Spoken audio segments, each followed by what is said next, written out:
1849. The cold morning air stings your lungs as you inhale deeply, your breath forming little clouds that hang in front of your face before dissipating into the dawn. Your hands, once soft and unmarked, are now covered in calluses and small cuts that never quite heal. The weight of your pick and pan hang from your belt, the tools clanking against your leg with each step you take along the riverbank.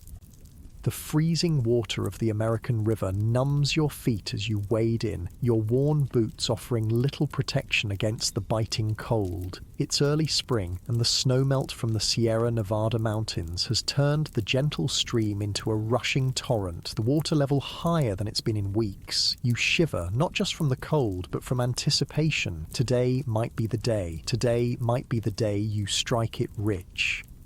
The gold rush began just a year ago, in January 1848, when James Marshall found those first few flakes of gold in the mill race at Sutter's Mill. News travelled slowly at first, but when President Polk confirmed the discovery in December, gold fever swept across America and beyond. Now, the non-native population of California has exploded from around 800 to nearly 100,000 people, all chasing the same dream. You're one of them, a 49er, they call you. You bend down, your back aching from weeks of this same motion, and scoop some gravel from the riverbed into your pan. Your fingers, red and stiff from the cold, grip the edge of the metal pan as you swirl the water around, washing away the lighter dirt and sand. The sound of the rushing river drowns out everything else, creating a strange cocoon of solitude, despite the dozen other miners scattered along the banks nearby. Each man keeps to himself, eyes fixed on his own patch of river, his own pan, his own dreams. The water in your pan gradually clears as you wash away the dirt. Your heart beats a little faster, that familiar flutter of hope rising in your chest. You tilt the pan, carefully letting the water spill out, watching for that telltale glint of yellow among the black sand at the bottom. But today, like most days, there's nothing. You sigh, the weight of disappointment settling on your shoulders like a heavy coat. It's been 3 weeks since you found even a speck of gold. Your supplies are running low, and the prices at the general store in the nearest camp keep climbing higher. A simple loaf of bread now costs 20 times what it would back east. You haven't written to your family in months, too ashamed to admit that the fortune you promised to send back hasn't materialized. A sudden shout breaks your concentration. Downstream, a young man is leaping up and down, his pan clutched to his chest. I found one, he cries, his voice cracking with excitement. The other miners pause their work, watching with a mixture of envy and renewed hope. If he found gold here today, maybe there's more to be had. You feel that familiar surge of determination. If not this scoop, then the next. If not today, then tomorrow. That's the thing about gold fever. It never quite lets you go. The sun climbs higher as you continue to work, your stomach growling with hunger. You've been rationing your food, eating just enough to keep going. A bit of salted pork and hardtack for breakfast, maybe some beans if you're lucky enough to have them. Fresh vegetables are a distant memory, a luxury you can't afford. Many miners have developed scurvy from the lack of proper nutrition, their gums bleeding and teeth loosening. You run your tongue across your own teeth, wondering if they feel a bit more wobbly than before. By midday, the chill has left the air, replaced by the warm California sun. You've moved 100 yards upstream, hoping for better luck. Your back screams in protest as you straighten up, arching to ease the pain. That's when you spot him, a man stumbling along the opposite bank, his clothes hanging in tatters from his gaunt frame. He looks like he hasn't eaten in days, his beard wild and eyes sunken. Another failed prospector, one of many who came with dreams of gold and found only hardship. You've heard the stories. For every miner who strikes it rich, hundreds return home broke or don't return at all. Disease runs rampant through the mining camps. Cholera, dysentery, tuberculosis. Men die from infected wounds, mining accidents, or in drunken brawls. The journey west alone claimed countless lives. Along the 2,000 miles of trail from the east, they say 10 to 15 people died every mile, succumbing to disease, starvation, or accidents with the very firearms they brought to protect themselves. The man across the river catches you watching him and raises a hand in weary greeting. You return the gesture. There's a kind of brotherhood among miners, a shared understanding of the risks you've all taken in coming here. Tomorrow, it could be you stumbling along the riverbank, hollow-eyed and empty-handed. As the sun begins its descent, you decide to try one more spot before heading back to camp. You make your way to a bend in the river where the current slows, creating a natural place for heavier materials, like gold, to settle. Your muscles protest as you bend down once more, scooping gravel into your pan. This time, as you swirl and wash the sediment, your breath catches. There, among the black sand, is a tiny flake of gold, no bigger than a grain of rice. It's small, but it's real, proof that there is gold here, that your dreams aren't entirely foolish. Carefully, you transfer the flake to the small leather pouch hanging around your neck, joining the meager collection you've gathered over the weeks. Not enough to make you rich, not even enough to cover your expenses, but enough to keep you going another day. The walk back to camp takes nearly an hour, your tired legs protesting every step. The mining camp has sprung up like a strange, hasty town, a collection of tents, crude wooden shacks, and the occasional sturdier building housing a saloon or general store.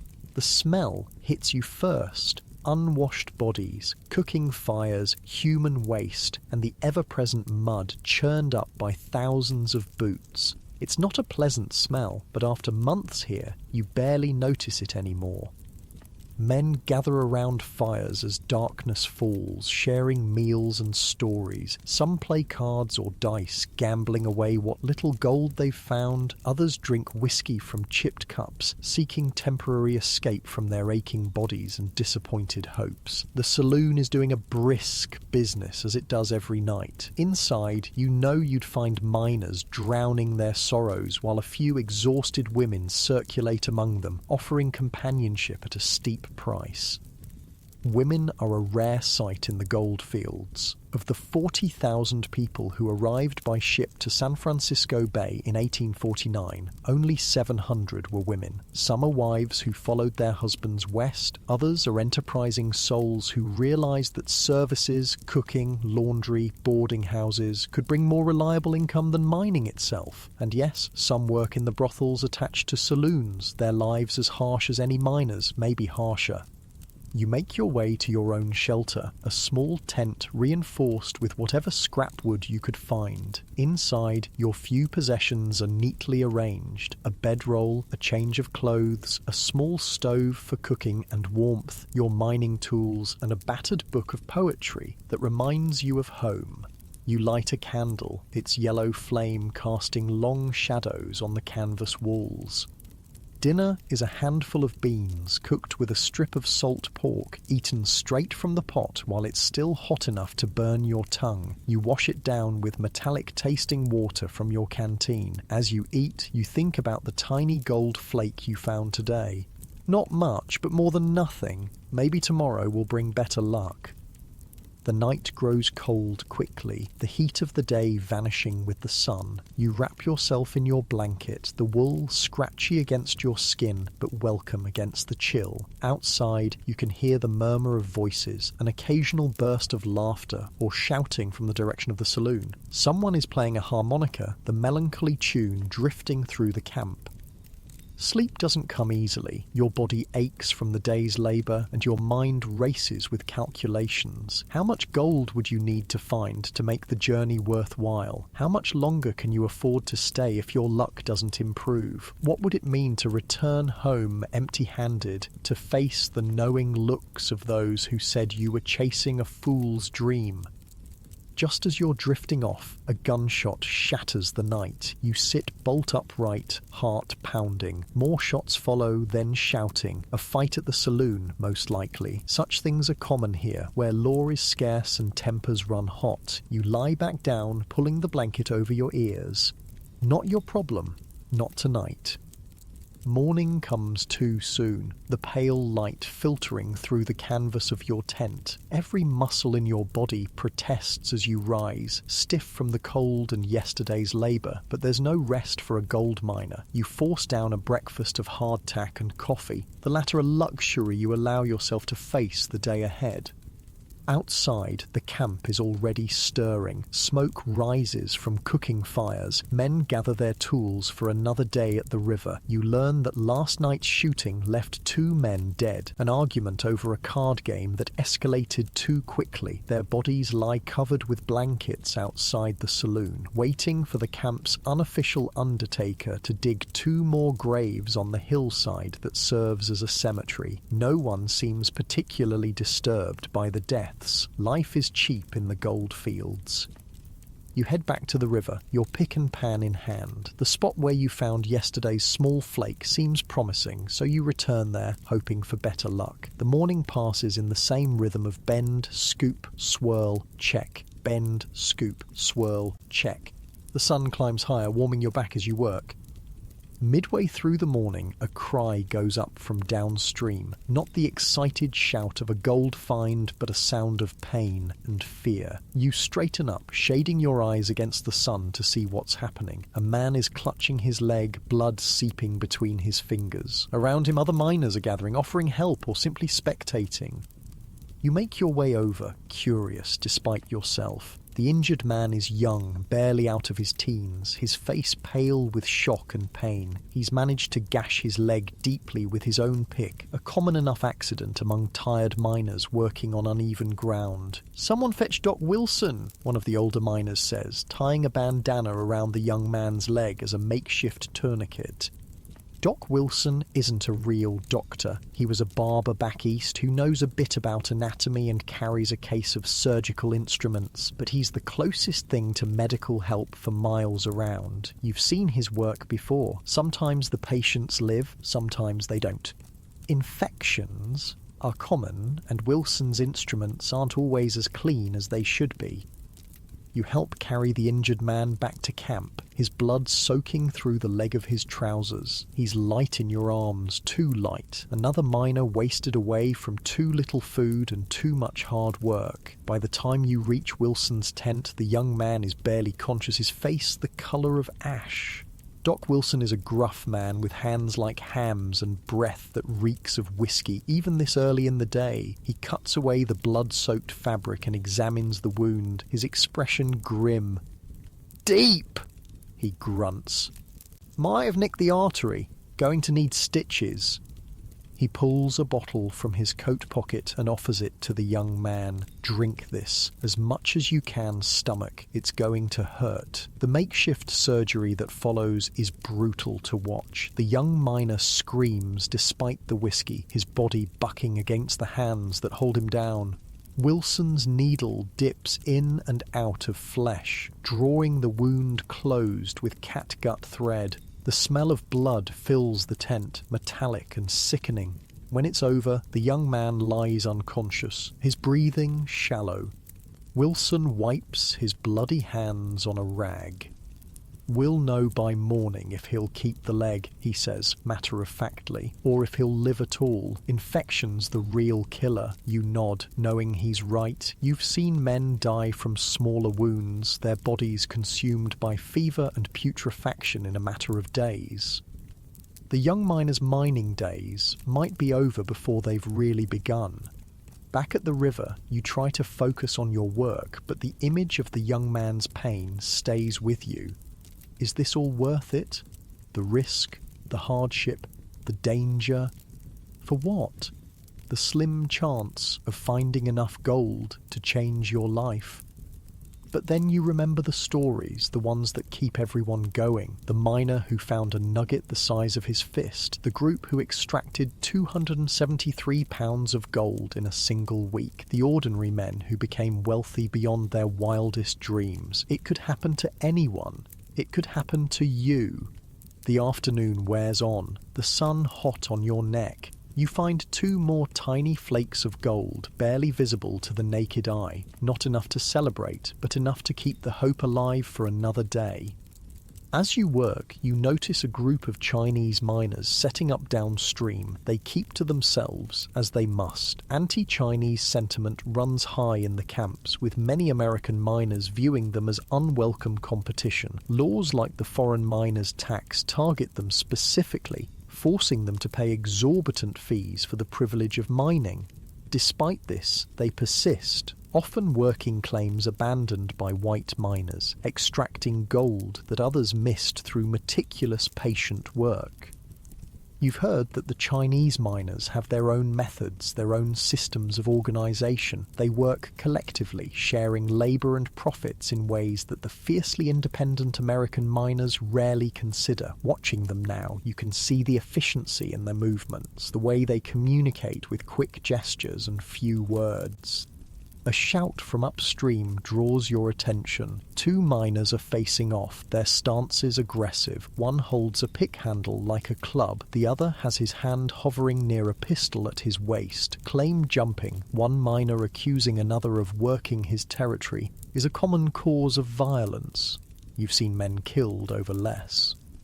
For a tense moment, it seems the confrontation will erupt into violence. Then a third miner steps between them, hands raised, speaking words you can't hear from this distance. Gradually, the tension ebbs. The men separate, throwing dark looks over their shoulders, but moving away from each other. Crisis averted, at least for now. You return to your own work, aware of how quickly peace can shatter in this place where men are driven by desperation and dreams. The gold fields bring out both the best and worst in people, incredible generosity alongside shocking cruelty, moments of brotherhood punctuated by deadly selfishness. As the sun begins to set, you pack up your tools, your pouch of gold flakes barely heavier than it was this morning. Your stomach growls with hunger, reminding you that you haven't eaten since your meagre breakfast. The walk back to camp seems longer today, your legs leaden with fatigue. The camp has changed since morning. A wagon has arrived, bringing supplies and, more importantly, mail from back east. Men are gathered around the general store, eager for news from home and whatever luxuries the wagon might have brought. You join the crowd, hoping there might be a letter for you. It's been months since you've had news from your family. Do they still wait for your return? Do they still believe in your promise to come back wealthy and triumphant? The storekeeper calls out names, handing over letters and small packages to their eager recipients. When he calls your name, your heart leaps. There is a letter, the paper worn from its long journey. You recognize your mother's handwriting immediately, the sight of it bringing a lump to your throat. You retreat to a quiet spot to read, your dirty fingers carefully unfolding the delicate paper. Your mother's words flow across the page, bringing news of home, your sister's new baby, your father's continuing struggle with his farm, the neighbor boy who went off to California just like you and returned 3 months later, broken in body and spirit. We pray for your safety every day, she writes. Gold or no gold, we just want you to come home whole. The letter brings both comfort and a fresh wave of homesickness. You fold it carefully and tuck it inside your shirt, close to your heart. One more reason to keep going, to not give up. You need to make this journey mean something. That night, as you prepare for sleep in your small tent, you can hear the camp around you settling for the night. Someone is telling a story at a nearby fire, his voice rising and falling dramatically as his audience laughs. From the saloon comes the tinny sound of a piano, slightly out of tune, but cheerful nonetheless. A dog barks, the sound echoing across the camp. Despite the hardships, there's a strange kind of community here, a bond formed between men who have risked everything for the same dream. You've never been one to make friends easily, but here you've found a kind of belonging. The gruff nod of recognition from a fellow miner, the shared meal around a fire, the unspoken understanding of what brought you all to this place. These small connections sustain you almost as much as the hope of gold. As sleep finally claims you, your thoughts drift to tomorrow. Another day at the river, another chance to change your fortune. In your dreams, the water runs golden, and you scoop up handfuls of shining nuggets, your future suddenly bright and certain. It's a good dream, one that will make the harsh reality of morning a little easier to bear. You wake before dawn, your body now accustomed to the early rising of a miner's life. Outside your tent, the camp is quiet, most men still wrapped in their blankets, stealing a few more minutes of precious sleep. The air is cold and clear, the stars still visible in the fading night sky. As you prepare for another day, heating water for coffee over your small stove, you think about the choices that brought you here. The poster you saw in your hometown, promising fortunes for anyone brave enough to make the journey west, the skepticism of your father, the tears of your mother, the envious looks from friends who didn't have the courage to go themselves. The journey itself, 2,000 grueling miles across prairies, mountains and deserts, facing cholera outbreaks, hostile encounters, river crossings that claimed wagons and lives. You were one of the lucky ones. You survived when others didn't. That has to mean something. Your coffee is bitter but hot, the warmth spreading through your chest as you drink it standing outside your tent, watching the camp come to life around you. Another day begins in the California goldfields, another chance to make your fortune or break your heart. Either way, you'll face it standing, pick in hand, dreams intact despite everything. Because that's what it means to be a 49er, to believe that today might be the day, that the next pan might hold the nugget that changes everything, and so you head back to the river, back to the endless cycle of hope and disappointment that defines life in the Wild West gold rush. The water of the American river bites at your ankles with icy teeth. 3 months have passed since you arrived in the gold fields, and spring has given way to early summer. The snowmelt from the Sierra Nevada still feeds the river, keeping it cold even as the air grows warmer. Your hands, once tender and quick to blister, have toughened into calloused tools, nearly as hard as the rocks you overturn each day in your search for gold. You've moved upstream from your original spot, following rumours of better yields. The work remains the same, the endless cycle of bending, scooping, swirling and hoping. But something has changed in the way you approach it. The frantic energy of your early days has been replaced by a methodical patience. You've learned that gold doesn't reveal itself to the desperate or the careless. It rewards the observant, the persistent, the ones who understand the river's secrets.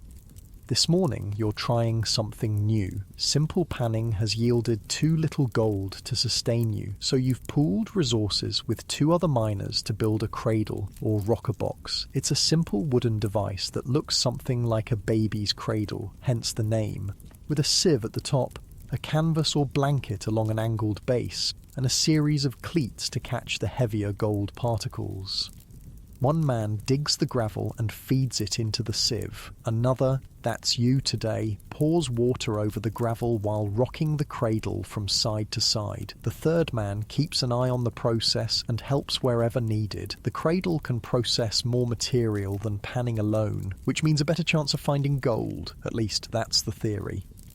"More water," shouts Jacob, a burly Pennsylvanian who's been mining longer than you have. You pour another bucket over the gravel, watching as the water carries the dirt through the sieve, leaving larger rocks behind. The muddy water flows over the canvas lining where gold particles should catch on the rough surface while the lighter sediment washes away.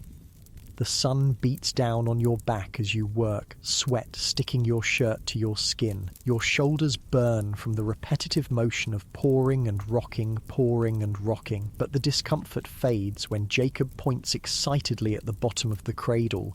"Look there! We've got colour!"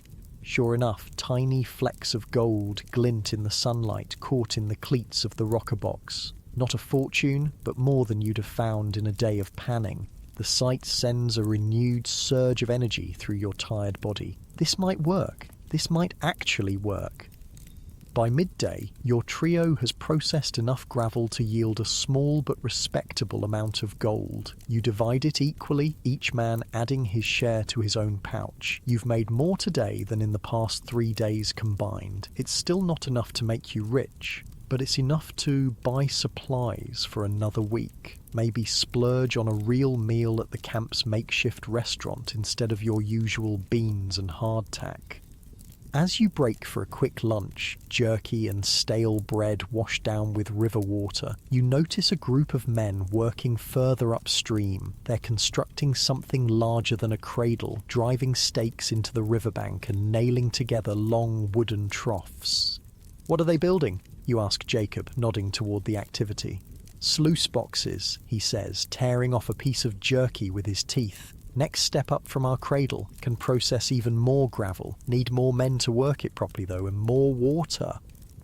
You watch with interest. The mining methods are evolving rapidly as men share knowledge and experiment with new techniques. Those who adapt quickest stand the best chance of success. The easy gold, the surface nuggets that could be picked up by hand in the early days, are long gone. Now, it takes more sophisticated methods to extract the precious metal from the earth. "We should try that next," you suggest, already calculating how many more men you'd need to recruit, how much lumber you'd have to buy or scavenge to build a proper sluice. Jacob shrugs. "Maybe. If this cradle keeps paying out, might be best to stick with what works for now." Your third partner, a quiet Irishman named Sullivan, speaks up for the first time. "Men are dying from the work, you know, not just accidents. The dust," he taps his chest, "gets in your lungs. Saw a fellow coughing up blood last week." You've heard similar stories. Miners developing chronic coughs, struggling to breathe after years of inhaling stone dust. Some call it miner's consumption or silicosis, a slow, suffocating death that comes from within. Just another risk in a life already filled with danger. "We all die of something," Jacob says philosophically. "Might as well die rich." After lunch, you return to the cradle, settling back into the rhythm of the work. Your mind wanders as your body performs the familiar motions. You think about the men who've already left California, either broken by failure or satisfied with modest success. You think about the letters from home, the mounting pressure to return, the growing fear that you're chasing a fool's dream. But then there are days like today, when the gold appears as if by magic, glinting in the sunlight, promising that the next scoop might contain even more. It's enough to keep you going, enough to silence the doubts for a little while longer. The afternoon wears on, the heat intensifying. Across the river, you notice a small group of Native Americans watching the mining operations. They keep their distance, and you can't blame them. Relations between miners and the indigenous populations have been tense at best, violent at worst. The gold rush has been devastating for California's native peoples. Disease, starvation, and outright violence have decimated their numbers. Before the gold rush, the indigenous population of California numbered some 300,000. Now, just a year into the rush, thousands have already perished, pushed off their lands, exposed to new diseases, or attacked by miners seeing them as obstacles to wealth. The state government, eager to support the mining industry, has turned a blind eye to these atrocities, even funding what amount to death squads. You've heard whispers of massacres, of entire villages wiped out. Such stories are shared in hushed tones around campfires, met with uncomfortable silence, or worse, approval from some of the harder men. You try not to think about it too much. What can one miner do against such sweeping injustice? But the knowledge sits uneasily in your stomach, another shadow darkening the golden dream that brought you west.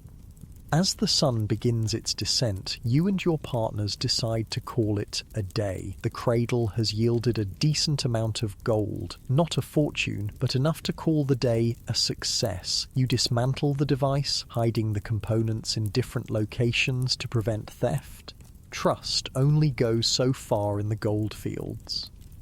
The walk back to camp is more pleasant than usual, your spirits lifted by the day's modest success. The camp itself has grown in the months you've been here, transforming from a haphazard collection of tents into something resembling a small town. Wooden structures have replaced many of the canvas shelters. There's a proper general store now, a barbershop, 3 saloons, and even a small church built by a missionary who arrived last month. Law, too, has come to the camp, of a sort. A man named Fletcher, a former sheriff from Ohio, has been elected camp constable. He's not exactly official. California isn't even officially a state yet, but he keeps a semblance of order, breaking up fights before they turn deadly, and occasionally locking up the most disruptive drunks in a crude jail behind the largest saloon. The changes reflect a shifting reality. What began as a temporary gold rush is evolving into something more permanent. Men who came for quick riches are putting down roots, building businesses that serve the mining community. The smart ones have realized that selling supplies to miners is often more profitable than mining itself. A shovel that cost $1 back east can sell for $15 here. A dozen eggs might go for a small fortune. You pass by one of the saloons, the Nugget, where raucous laughter spills out along with the tinny notes of a piano. A painted sign outside advertises "Dancing Girls Tonight," though you know from experience that the dancing is a thin pretense for other services offered. Women remain scarce in the camp, and those who are here often find they can earn more in an hour at the saloon than most miners make in a week. At the general store, you spend a small pinch of your day's gold on supplies: coffee, beans, salt pork, and a luxury you've been eyeing for weeks, a small bottle of lemon extract. It's expensive, but you've heard it can prevent scurvy, the disease that's been claiming miners who subsist too long on a diet lacking fresh fruits and vegetables. Your gums have been bleeding when you brush your teeth, a warning sign you can't ignore. The storekeeper measures your gold dust carefully on a small scale, then hands over your purchases. "Heard there was a strike up at Angel's camp," he says conversationally. "Fella found a nugget big as his thumb yesterday." Your heart quickens at the news. Angel's camp is only a day's journey away. Perhaps it would be worth checking out. But then again, such rumours fly constantly through the camps, and by the time most miners arrive at the site of a reported strike, the best claims are already taken. "Might ride up there next week," you say non-committally. "See what's what." The storekeeper nods, wise to wait a bit. Let others do the rushing. Outside, you encounter Sullivan, your Irish partner from the day's work. He's sitting on a barrel, smoking a pipe, his face thoughtful in the fading light. "Good day's work," you offer, stopping beside him. He nods. Good enough, better than most. He taps his pipe against his boot, knocking out the ash. "Thinking of heading north. Heard there's new finds up in the Trinity River area." The news surprises you. "We just got the cradle working well. Why leave now?" Sullivan shrugs. Man can spend his whole life working a claim that gives just enough to keep him going, never enough to get ahead. Sometimes you need to take a chance, find fresh ground. He looks at you. You're welcome to come along, Jacob too, if he's willing. You promise to think about it, though in truth, you're reluctant to leave. You've established yourself here, know the terrain, have a shelter that keeps out most of the rain and wind. Starting over somewhere new means new risks, new unknowns. Back at your own tent, you cook a simple dinner over your small stove, the familiar smells of beans and pork filling the small space. The luxury of the lemon extract waits for after the meal, a few precious drops in a cup of water. The sharp citrus taste an explosion of flavour after months of bland food. As you eat, you think about Sullivan's offer. The Trinity River is further north, deeper into California's wild interior. The journey would be difficult, and there's no guarantee the rumours of gold are any more substantial than the hundreds of other stories that circulate through the camps. But the thought of fresh ground, of claims not yet picked over by thousands of desperate men, is tempting. Night falls fully, and you light your candle, its warm glow pushing back the darkness. From your pocket, you pull out the letter from home, reading it again, fingers tracing your mother's handwriting. The homesickness rises in your throat like a physical thing, nearly choking you with its intensity. How much longer will you stay? How much longer can you endure the back-breaking work, the constant disappointment punctuated by just enough success to keep hope alive? And if you do go home, will it be with gold in your pockets or with empty hands and a heart heavy with failure? Questions without answers spin through your mind as you prepare for sleep. Tomorrow will bring another day at the river, another day of bending and lifting, hoping and despairing. The gold fever that brought you west still burns in your blood, but its heat is tempered now by reality, by the understanding that for most men, the California dream will remain just that, a dream. Morning brings a surprise. As you emerge from your tent, stretching in the early light, Jacob approaches with a newspaper in his hand. It's several weeks old, having travelled the long route from the East Coast, but it's the first news you've had from the wider world in months. Thought you might want to see this, Jacob says, handing you the paper. They're talking about making California a state. You scan the article with interest. There's debate in Congress about admitting California to the Union, complicated by the question of slavery. California wants to enter as a free state, which would upset the delicate balance between slave and free states. It's a distant political concern compared to the immediate challenges of finding enough gold to eat, but it reminds you that the world continues to turn beyond the borders of your mining camp. Statehood might bring more law and order, you comment, handing the paper back. Maybe even proper roads. Jacob snorts. Might bring more taxes, more regulations, government men telling us where we can and can't dig. He spits on the ground. I came west to get away from all that. It's a common sentiment among the miners, many of whom value the freedom of the frontier as much as the promise of gold. Out here, a man answers to no one but himself and whatever informal rules the mining camp establishes. Statehood might change that, bringing the structures of civilization that many have deliberately left behind. The day's work cools, however, and political speculation gives way to the practical concerns of mining. You and Jacob meet Sullivan at the river, setting up the cradle in the same spot that yielded well yesterday. The routine is familiar now. Dig, sift, rock, pour, watch for the glint of gold in the muddy slurry.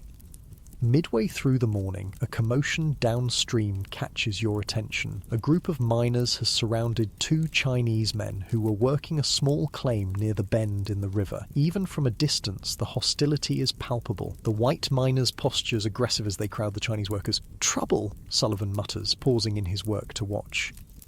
The confrontation escalates quickly. One of the white miners shoves a Chinese man, sending him stumbling backward into the river. Another white miner grabs the Chinese worker's tools, throwing them into the water. Shouts echo across the river, though you can't make out the exact words. The meaning is clear enough, however. The Chinese miners are being driven off their claim. "Should we do something?" you ask, uncomfortable with the scene unfolding before you.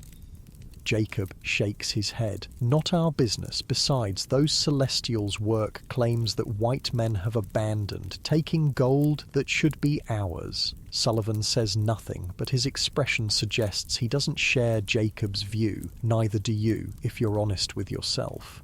The Chinese miners are known for their meticulous work, often extracting gold from ground that others have deemed worthless. Their success breeds resentment among white miners who see them as unwelcome competition. The foreign miners' tax, passed recently by the California legislature, specifically targets non-American miners, forcing them to pay $20 a month for the privilege of mining, an enormous sum that few can afford. It's a transparent attempt to drive Chinese, Mexican, and other foreign miners out of the goldfields, preserving the wealth for white Americans. The unfairness of it sits uneasily with you, but as Jacob said, it's not your business. You return to your work trying to ignore the continued sounds of the confrontation downstream. By the time you look up again, the Chinese miners have gone, their claim now occupied by the white miners who drove them off. That's how it is out here, Jacob says, noticing your troubled expression. Gold makes men hard, makes them forget the rules they lived by back home. The day's yield is less impressive than yesterday's, despite working the same spot. That's the nature of gold mining. Feast or famine, with little predictability. By late afternoon, you've accumulated enough gold to buy food for a few days, but not much more. The dream of striking it rich seems as distant as ever. As you pack up the cradle, Sullivan makes his announcement. "I'm heading north tomorrow. First light." He looks at you and Jacob. "Last chance if you want to come along." Jacob immediately shakes his head. "I'm staying put. Got a system working here. Don't see the sense in starting over." Sullivan nods, accepting the decision without argument, then turns his gaze to you. "What about you? Fresh start, new ground, might be what you need." You hesitate. The thought has been turning in your mind since Sullivan first mentioned it. A change of scene, a new opportunity, possibly richer deposits not yet claimed by thousands of miners, but also new risks, unknown terrain, the danger of travelling through wilderness. "I'll think on it tonight, you promise. Let you know in the morning." The walk back to camp is quieter than usual, each man lost in his own thoughts. The confrontation with the Chinese miners has cast a shadow over the day, a reminder of the uglier side of the gold rush. The promise of wealth has drawn men from around the world to these rivers and hills, but it hasn't created brotherhood or equality. If anything, it has heightened divisions, turned neighbour against neighbour in the scramble for riches. At the edge of camp, you part ways with your partners. Jacob heads for the saloon, as he does most evenings, seeking companionship and relief from the day's labour in whiskey and cards. Sullivan returns to his own tent to prepare for his journey north. You walk slowly toward your shelter, still undecided about whether to join him. Your tent feels especially small and lonely tonight. You light your candle and sit on your bedroll, pulling out your pouch of gold dust. 3 months of back-breaking work has yielded a pathetically small amount, not nearly enough to justify the hardships you've endured. If you're honest with yourself, you're no closer to making your fortune than when you arrived. Maybe Sullivan is right. Maybe fresh ground is what you need. A new start in a place where the gold might lie closer to the surface, more abundant, more accessible. Or maybe the truth is simpler and harsher. Maybe there are no easy riches to be had, only hard work with uncertain rewards. You tuck the pouch away and pull out your mother's letter again, the paper now soft and worn from multiple readings. "We just want you to come home whole," she wrote. What would she think of you now? Thinner, harder, your hands calloused and scarred, your face weathered by sun and wind? Would she even recognize the man you've become?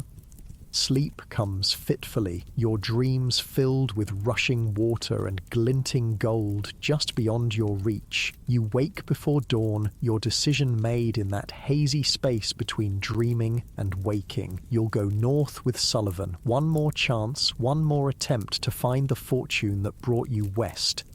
You pack quickly by candlelight, rolling your few possessions into a tight bundle. The tent you'll leave behind. Sullivan mentioned travelling light, and you can build a new shelter when you reach your destination. You keep only what's essential: your mining tools, cooking pot, bedroll, the small pouch of gold dust, and your mother's letter carefully folded inside your shirt pocket. As the first light of dawn breaks over the eastern hills, you make your way to Sullivan's tent. He's already up, packing the last of his belongings onto a small, scraggly mule he's purchased for the journey.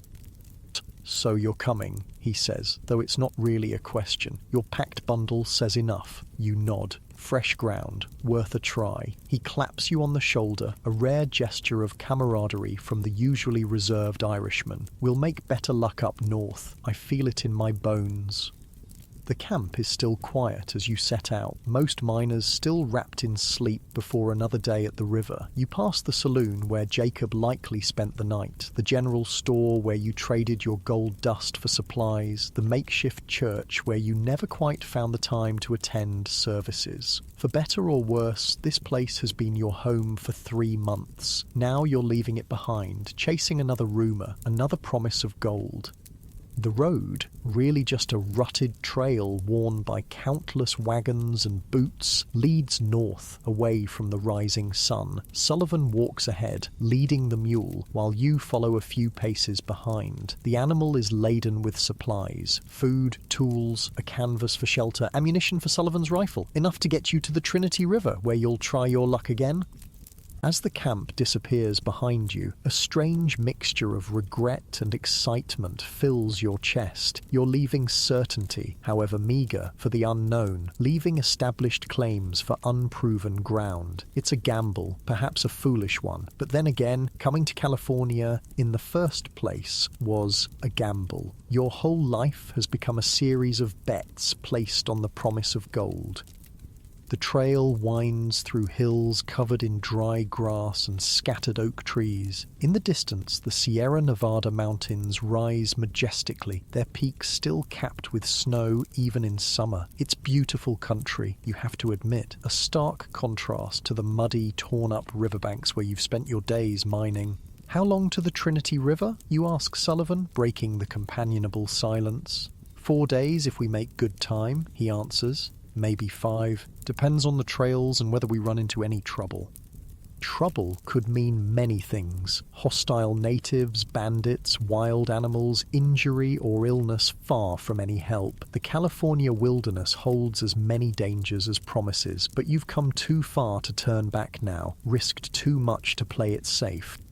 The sun climbs higher as you walk, the heat building even though it's still early. Sweat trickles down your back and your water canteen is already half empty. You've exchanged one form of hard labour for another, it seems, but the road stretches ahead, leading north to new possibilities, new hopes. The gold fever still burns in your blood, driving you forward despite all reason, all evidence that the odds are stacked against you.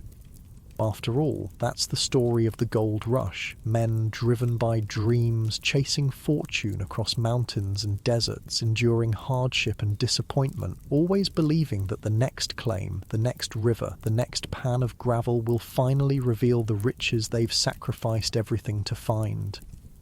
The trail to the Trinity River grows steeper as you and Sullivan push northward. 2 days have passed since you left the American River camp, 2 days of walking from sunrise to sunset, your shoulders aching from the weight of your pack, your feet developing fresh blisters despite your worn boots. Sullivan's mule, a cantankerous beast he's named Murphy, carries the heavier equipment, but there's still plenty for each man to bear. The landscape has changed, becoming more rugged, more remote. The hills here are thickly forested with pine and cedar, their sharp scent filling your nostrils with each breath. Streams cut through rocky valleys, their water clearer than the muddy, churned-up rivers where thousands of miners have been working. There's a pristine beauty to this country that stirs something in your chest, a reminder of what California looked like before the rush for gold transformed it. "Not much farther to Weaverville," Sullivan says as you pause to rest near a small creek. "Should reach it by tomorrow afternoon if we keep a good pace." Weaverville is a new settlement that's sprung up near the Trinity River, one of many instant towns created by the gold rush. According to the rumours that have reached the southern camps, rich deposits have been found there, gold nuggets the size of corn kernels just waiting to be scooped up. You fill your canteen from the creek, the water so cold it makes your teeth ache. The heat of the day has been building, sweat soaking through your shirt, making the straps of your pack chafe against your shoulders. But the water is a blessed relief, and you splash some on your face and the back of your neck before straightening up. "Do you really think the claims will be better up there?" you ask, not for the first time. The question has been nagging at you since you left the relative security of your established camp. Sullivan shrugs, adjusting his battered hat to better shade his eyes. No guarantees in mining, but virgin ground is always promising, and too many men working the American River now, every inch claimed and fought over. He gives you a sideways look. Having second thoughts? You shake your head, though in truth, doubts have been creeping in with each mile. Just wondering if we're chasing another empty promise. Might be, Sullivan acknowledges with the frank honesty you've come to appreciate from him, but I'd rather try something new than keep working a claim that barely feeds me. He gestures at the trail ahead. Besides, the journey itself has value. How many back east can say they've seen what we've seen?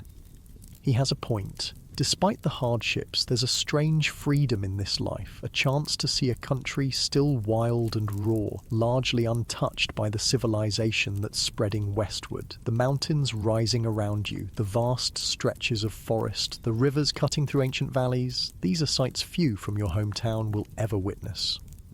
You continue walking, the trail following the course of the creek for a while, before cutting up into the hills again. Murphy the mule snorts and balks at a particularly steep section, requiring both you and Sullivan to urge him forward, one pushing from behind while the other pulls at his lead rope. The stubborn animal finally relents, climbing the incline with reluctant steps, his displeasure evident in every movement. Cantankerous beast, Sullivan mutters, though there's affection in his voice. Still, he's better company than most miners I've known. The afternoon wears on, the shadows lengthening as the sun begins its descent toward the western horizon. You're both looking for a suitable place to make camp for the night when Sullivan suddenly raises his hand, signaling for silence. You freeze, instantly alert. Living in mining country has taught you to recognize danger signals, and the tension in Sullivan's posture sends a warning chill down your spine.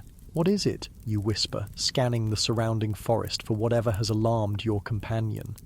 Sullivan doesn't answer immediately, his head cocked as he listens intently. Then, very carefully, he unshoulders his rifle, keeping his movements slow and deliberate. "Someone on the trail ahead," he murmurs. Heard voices. You reach for your own weapon, a 6-shot revolver tucked into your belt. The gold fields have their share of bandits, desperate men who find it easier to rob successful miners than to dig for gold themselves. The routes between camps are particularly dangerous, with travelers vulnerable and law enforcement non-existent. For a tense moment, you both stand frozen, straining to hear. Then comes the sound of laughter, relaxed and genuine, not the menacing tone you'd expect from those with ill intent. Sullivan's shoulders lose some of their rigidity, though he keeps his rifle ready.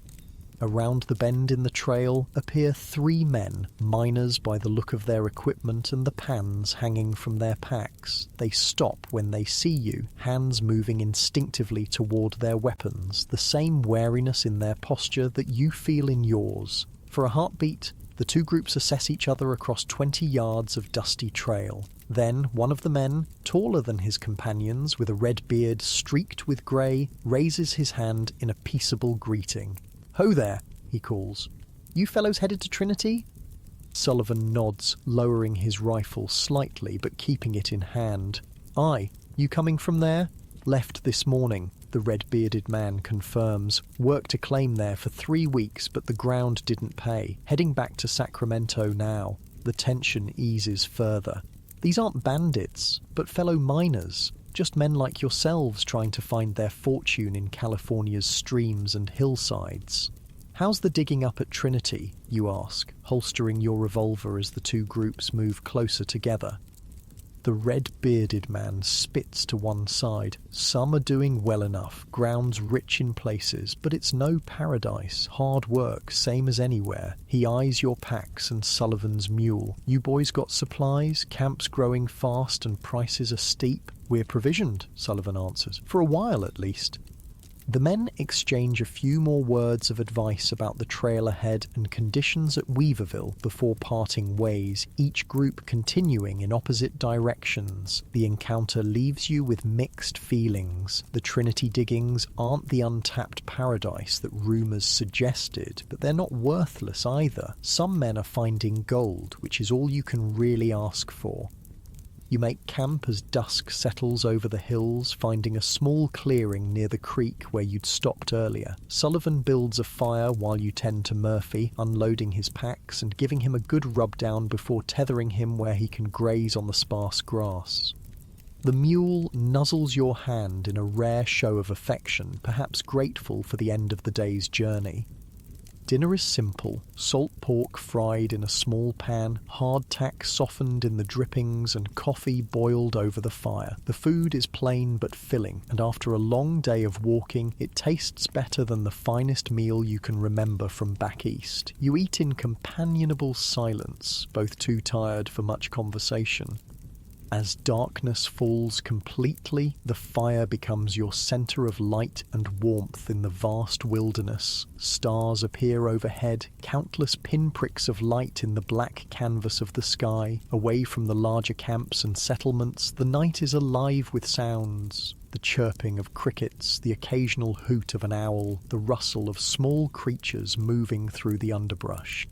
"Reminds me of home," Sullivan says unexpectedly, his gaze fixed on the fire. "Ireland has nights like this, clear and full of stars." There's a wistfulness in his voice you've never heard before. "Been 7 years since I left, longer than I ever meant to stay away." "Why'd you come?" you ask, curious about this man who's become your partner and guide, yet remains largely a mystery. Sullivan is quiet for so long that you think he might not answer. When he does, his voice is low, almost lost beneath the crackling of the fire. "The famine," he says simply. "Watching your family slowly starve changes a man, makes him willing to go anywhere, do anything to escape that fate." He pokes at the fire with a stick, sending sparks spiralling upward. Gold was just a dream to chase. The real prize was just enough food to fill your belly each day. The revelation shifts your perception of your companion. You'd assumed, like most miners, that he'd come west driven purely by gold fever, by the desire for quick riches, but his motivation runs deeper, born of desperation rather than greed. It explains his methodical approach to mining, his satisfaction with modest yields that others might scorn as insufficient. "And your family?" you venture, unsure if the question is too personal. "My parents died in 46, sisters emigrated to Boston," he shrugs. "Send them what I can, when I can. Not much, usually." The admission seems to pain him. "You?" "Left a mother, father, 2 younger brothers," you reply. "Farm was failing. Thought I'd find gold, send enough back to save it." You laugh, a short, bitter sound. "Still waiting on that part of the plan to work out." Sullivan nods, understanding without judgment. So many miners carry similar stories, similar dreams. Few will see them fulfilled. "Get some sleep," he advises after a while. "Long day tomorrow if we're to reach Weaverville." You roll yourself in your blanket near the fire, using your pack as a pillow. Despite the hard ground beneath you and the chill that seeps up through your bedroll, exhaustion quickly pulls you towards sleep. The last thing you see before your eyes close is Sullivan still sitting by the fire, his face thoughtful in the flickering light, his gaze turned toward the stars, as if searching for something only he can see. Morning comes with a heavy mist clinging to the trees and settling in the low areas of the trail. You wake stiff and cold, your blanket damp with dew. Sullivan is already up, rekindling the fire from the previous night's embers and setting water to boil for coffee. "Storm coming," he says by way of greeting, nodding toward the western sky where dark clouds are gathering.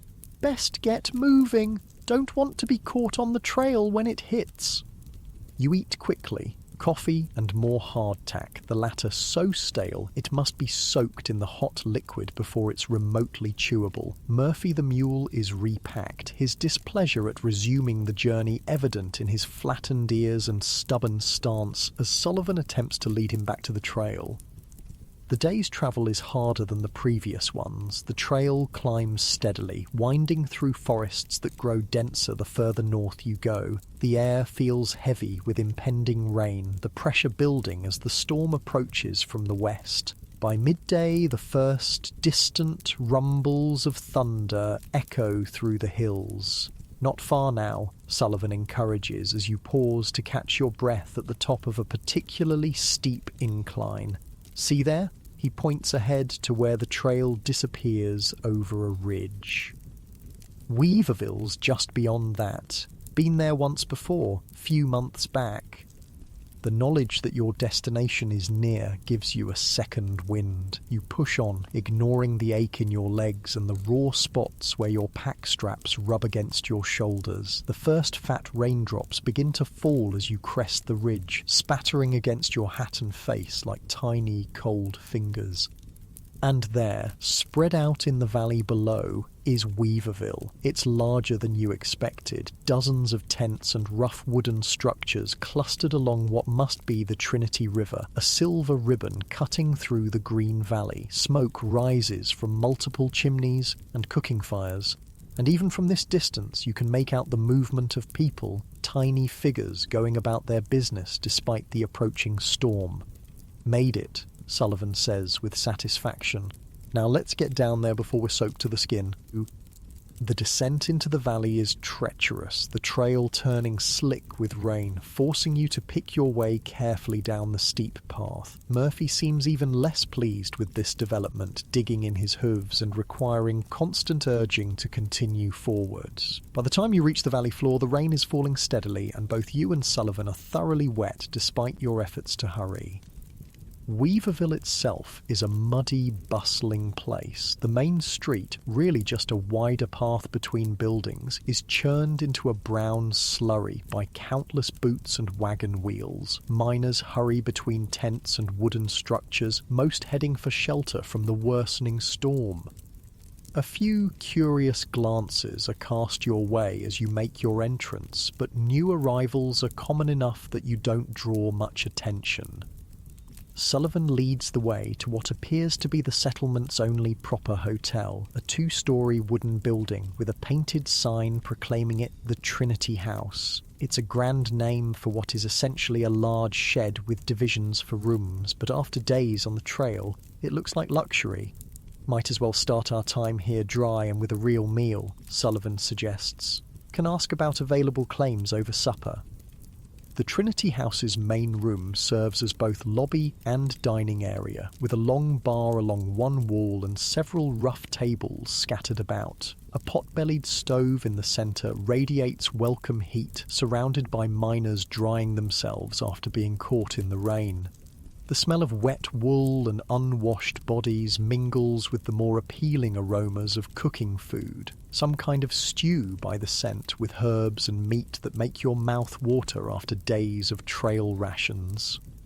You secure a room, little more than a closet with two narrow cots, for what seems an extortionate price, but which Sullivan assures you is reasonable for a boomtown like Weaverville. Murphy is stabled behind the building for an additional fee. Then, gloriously, there's hot food, venison stew with actual vegetables and bread that's only a day old rather than the rock-hard hardtack you've been subsisting on. As you eat, Sullivan strikes up a conversation with the man at the next table, a grizzled miner with a magnificent white beard that reaches nearly to his belt. "New in camp, are you?" the old miner asks, eyeing your trail-worn appearance. Sullivan nods. "Just arrived, looking for claims worth working." The old miner chuckles, a wheezing sound that suggests years of breathing mineral dust. "Ain't we all, friend? Ain't we all?" He leans forward, lowering his voice conspiratorially. "But I'll tell you, for the price of a drink where the colour's running best these days." Sullivan signals to the barkeeper for another whiskey for the old man, who accepts it with a nod of thanks.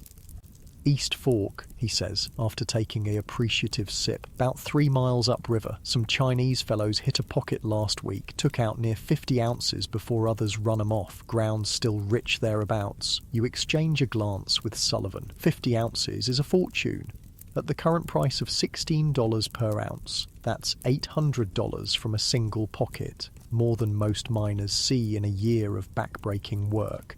Much obliged for the information, Sullivan says. We'll check it out once this rain lets up.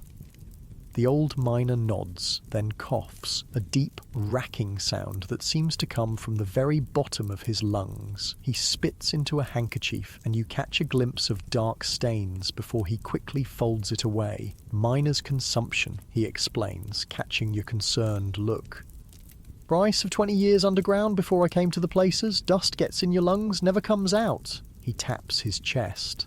Doctor says I got maybe a year left. Why I came west. Might as well die under an open sky, maybe with a poke of gold to send home to the grandchildren. The stark admission sobers your mood. Mining takes its toll on the body in countless ways. The physical strain, the poor diet, the exposure to elements, and yes, the dust that scars the lungs. You've seen young, strong men aged before their time by a few years in the diggings. How will you look if you stay another year? Another 5? As the evening progresses, the Trinity House fills with miners seeking shelter from the storm, which has developed into a full-fledged downpour, lightning flashing across the sky and thunder shaking the flimsy building. Stories and information flow as freely as the whiskey. You learn that Weaverville has been established for only a few months, but has already grown to a population of several hundred. The diggings are productive, though as always, some miners do better than others. You also hear about new mining methods being employed upriver. Simple panning and cradling are giving way to more sophisticated techniques. Sluice boxes, long wooden troughs with riffles to catch the gold, are common now, allowing miners to process more gravel than ever before. Some operations are experimenting with wing dams to divert rivers, exposing the gold-rich gravels of the riverbed, and there are whispers of an even more transformative method being developed further south: hydraulic mining, using pressurized water to literally wash away entire hillsides believed to contain gold. Saw a hydraulic operation down near Nevada City, a miner at the next table says. Incredible sight, water shooting out like a cannon, tearing away the earth like it was nothing. They're processing more ground in a day than 50 men could in a month. Tears up the land, something fierce though, another miner comments. River below was running brown as coffee, all choked with mud and gravel, fish dying, farms downstream getting buried in silt. The environmental damage of mining is becoming more evident as operations scale up. Rivers once clear are now muddy, their courses altered, their banks torn apart by thousands of miners. Hillsides are stripped of trees for lumber to build sluices, cradles, and shelters. Wildlife is hunted to near extinction to feed the growing camps. California's landscape is being transformed, perhaps irreversibly, by the hunt for gold. But such concerns feel distant and abstract compared to the immediate challenge of finding your own small piece of the wealth. Tomorrow, weather permitting, you and Sullivan will stake a claim on the East Fork and try your luck once more. The cycle begins again. New place, new hope, same dream of gold that brought you west in the first place.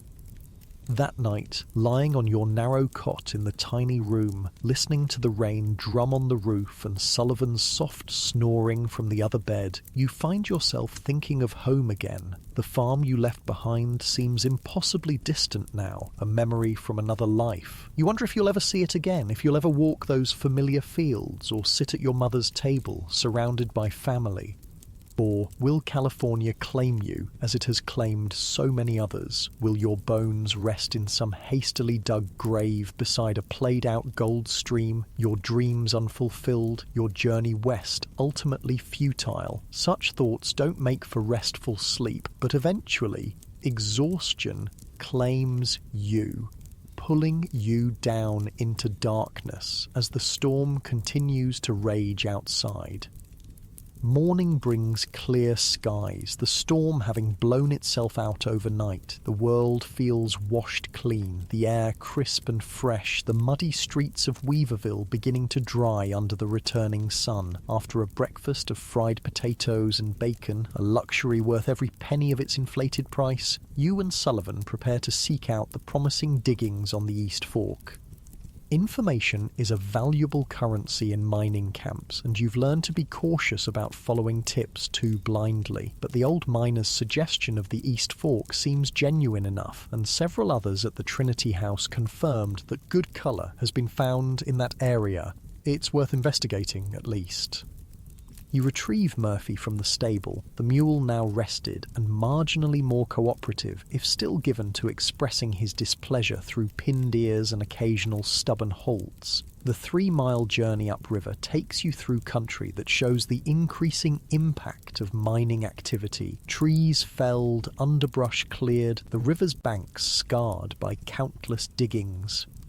The East Fork itself is a smaller stream that joins the main Trinity River, its waters flowing clear over a rocky bed. But the signs of mining are evident here too, areas where the bank has been dug away, piles of worked-over gravel, the occasional abandoned tool. Several groups of miners are already at work despite the early hour, some panning in the traditional method, others operating cradles or small sluice boxes. Sullivan leads the way upstream, past the occupied areas, looking for open ground that hasn't been claimed. After about half a mile, you come to a promising bend in the stream where the water deepens and slows. Such spots often trap heavier materials, including gold, as the current deposits its load on the inside of the curve. This looks workable, Sullivan says, surveying the area with an experienced eye. Good access to water, ground that hasn't been touched much, and the bend should create natural deposits. Staking a claim is a simple process in these unregulated diggings. You clear a small area, post a notice describing the boundaries of your claim, and start working. As long as you actively mine the claim, it remains yours by the informal but generally respected law of the camps.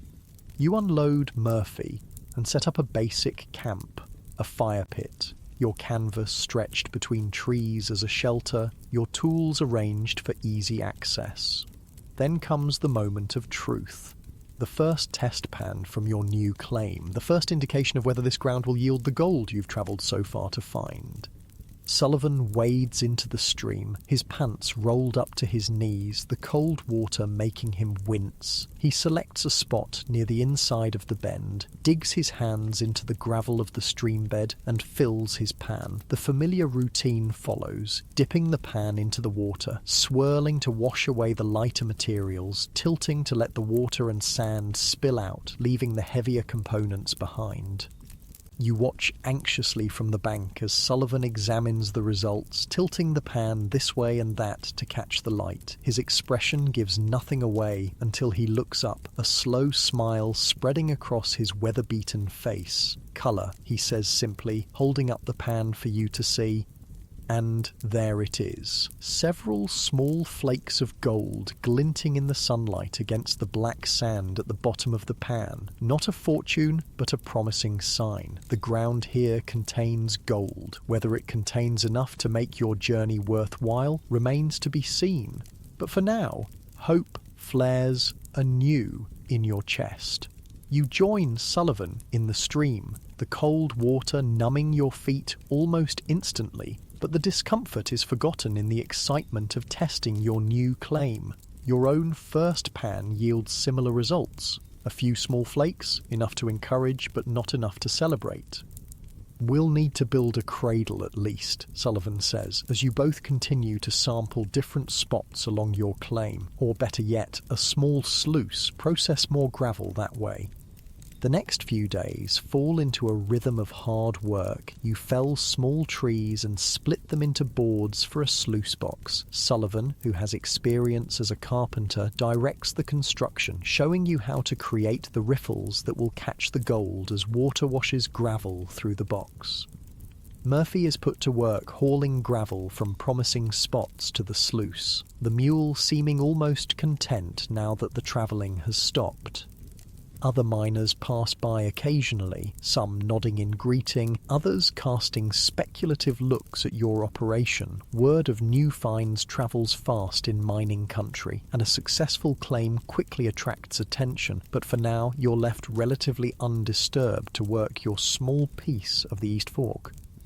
The sluice proves its worth almost immediately. By channeling the stream's water through the box and shoveling gravel in at a steady rate, you're able to process far more material than you could by panning alone. At the end of each day, you clean the riffles, carefully collecting the concentrated heavy materials for final panning to separate the gold. And there is gold, not in spectacular amounts, but steadily accumulating in the small leather pouch you carry. By the end of the first week at the new claim, you've collected more gold than in a month at your previous location on the American River. It's not the instant fortune the gold rush stories promise, but it's enough to keep you supplied, enough to nurture the hope that a richer pocket might be just one more shovelful away. The physical toll continues to mount, however. Your hands, already calloused from months of mining, develop new blisters that burst and heal and burst again. Your back aches constantly from the endless bending and lifting. The cold water of the stream makes your feet and ankles swell, joints stiffening painfully each night when you finally stop work. Sullivan suffers similarly, though he rarely complains. You notice, however, that he's developed a cough, not the deep terminal hacking of the old miner with dust-scarred lungs, but a persistent tickle that seems worst in the mornings and evenings. When you ask about it, he dismisses your concern. Just a chill from the water, he insists. Nothing to fret over. But you've seen how mining breaks men down, how the constant exposure to elements, the inadequate diet, the unrelenting physical strain gradually erode even the strongest constitutions. You wonder how long either of you can continue this life before your body simply refuses to cooperate any further.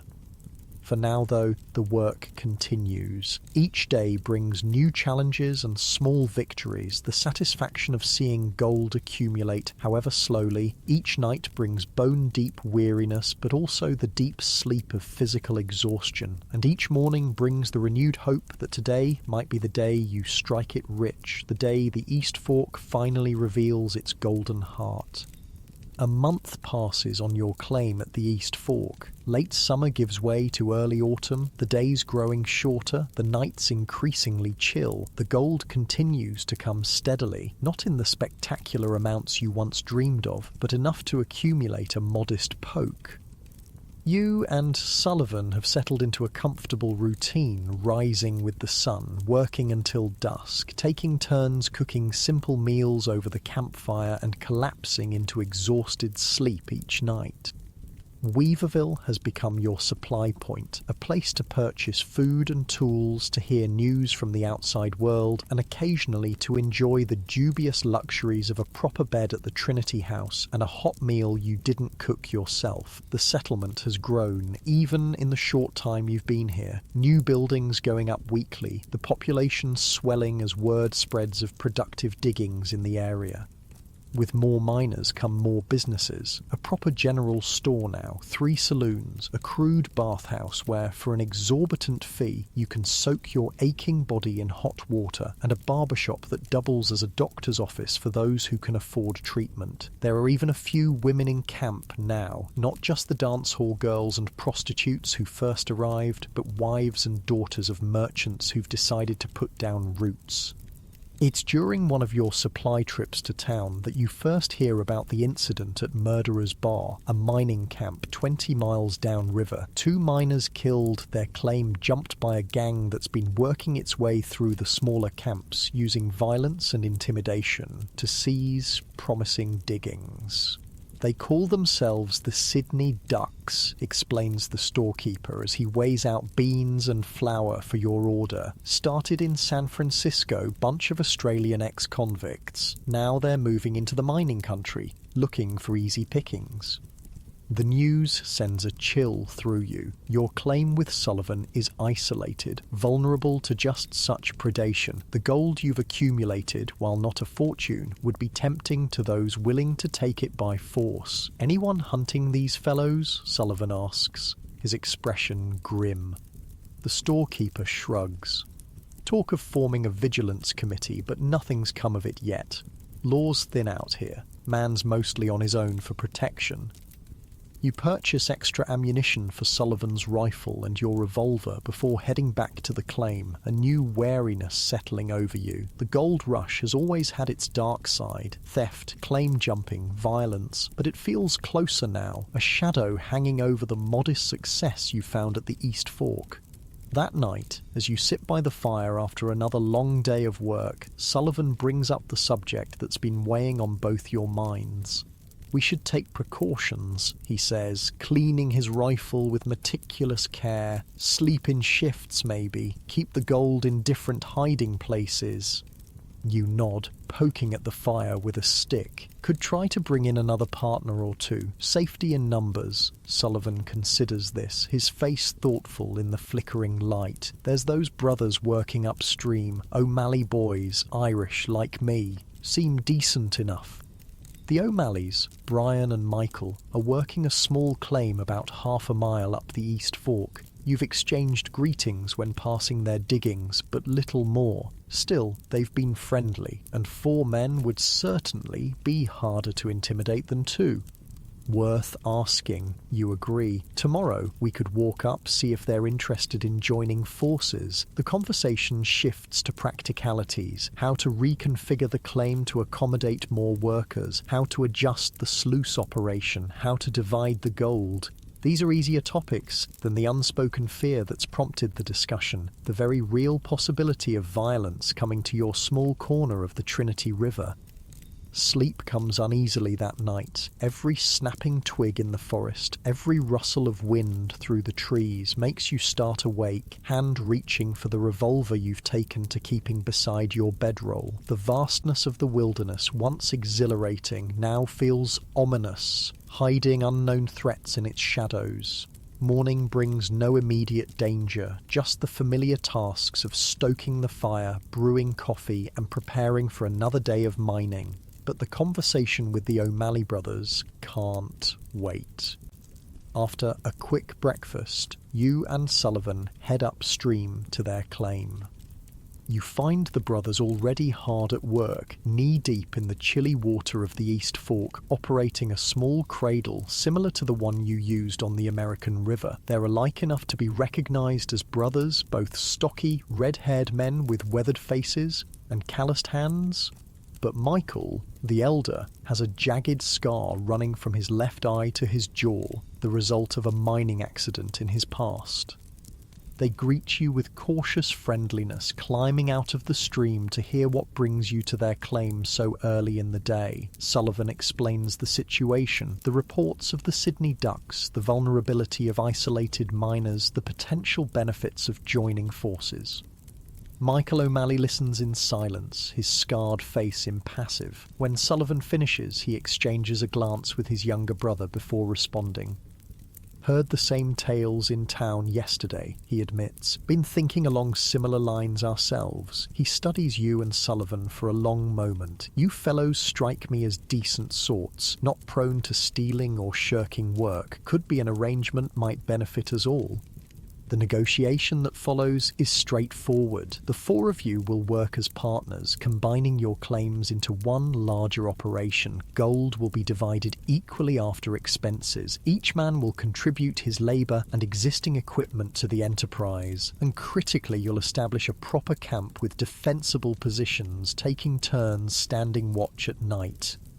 The arrangement is sealed with handshakes all around and a shared drink from Michael's flask of whiskey. By midday, you're working together, already reconfiguring the sluice system to handle the increased capacity 4 men can manage. The partnership proves beneficial beyond just security. The O'Malley brothers bring different skills to the operation. Brian has experience with carpentry and tool making, while Michael knows techniques for prospecting that help identify the most promising gravel deposits. The The work becomes more efficient, more productive, and your daily yield of gold increases noticeably. The camp too improves with more hands. A proper cabin replaces the canvas shelters built from logs and chinked with mud to keep out the increasingly cold night air. A stone fire pit with a cooking grate makes meal preparation easier. There's even a crude table and stools where you can sit for meals instead of balancing plates on your knees. Life settles into a new routine, the days marked by shared labour and the nights by rotation of watch duty. No threat materialises from the Sydney Ducks or any other quarter, but the precautions remain in place. In the uncertain world of the goldfields, vigilance is as necessary as water and food. October brings the first frosts, mornings when ice forms in still pools along the riverbank, and your breath clouds before your face as you begin the day's work. The cold water of the East Fork becomes almost unbearable, numbing your feet and hands within minutes of exposure. You develop techniques to cope, frequent breaks to warm extremities by the fire, rotating tasks so no one spends too long in the water, working shorter days when the temperature drops too far. It's during this time that Sullivan's cough worsens. What began as an occasional irritation has developed into frequent spasms that leave him gasping for breath, his face reddening with the effort. He dismisses concern, insisting it's just the cold air affecting his lungs. But you've seen the flecks of blood on his handkerchief, the way he struggles to hide his worsening condition. Should see a doctor, you suggest one evening as Sullivan recovers from a particularly bad coughing fit. There's that fellow in Weaverville, has a proper office now. Sullivan shakes his head stubbornly. Waste of good gold. Nothing he can do that time won't fix. But time doesn't seem to be fixing anything. If anything, Sullivan grows weaker as the days pass, his normally robust frame thinning, dark circles forming under his eyes from disturbed sleep. The cold and damp of late autumn mining are taking their toll on a body already weakened by months of hardship. The O'Malley brothers notice too. Michael pulls you aside one day while Sullivan rests by the fire, recovering from another bout of coughing.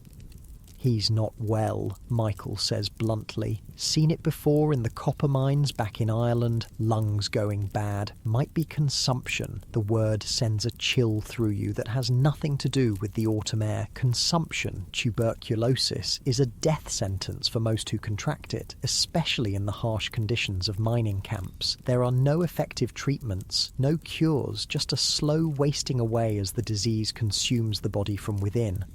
"What can we do?" you ask, watching Sullivan from across the camp, noting how his shoulders shake with suppressed coughs, how thin his wrists have become where they extend from his coat sleeves. Michael's expression is grim. "Not much, I'm afraid. Keep him warm, get better food in him if possible, but if it is consumption..." He leaves the sentence unfinished, its meaning clear enough.